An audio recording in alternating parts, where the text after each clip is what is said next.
we're hosting our Ukraine music event in Gravity Cafe, and I'm so happy to tell you that we're raising money for drones for Ukraine.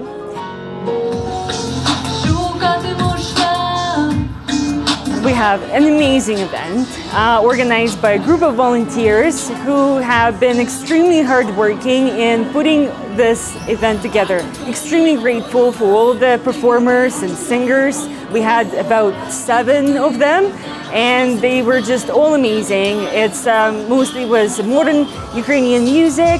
There were poems, there was tears, there were laughs, and it was just an amazing event.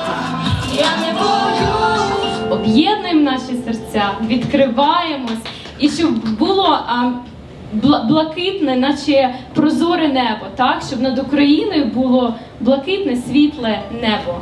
I came from Kherson 5 months ago, and it was my dream, it was my big goal to help, to organize, to arrange this event with Ukrainian singers, with people who really care.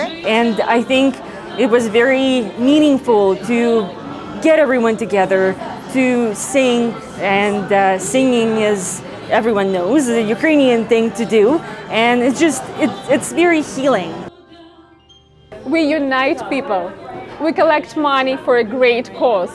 I'm just grateful for the support of Cafe Gravity, for everything that happened. I'm 100% sure that we will do it again. Please join us at our next event. You won't be disappointed.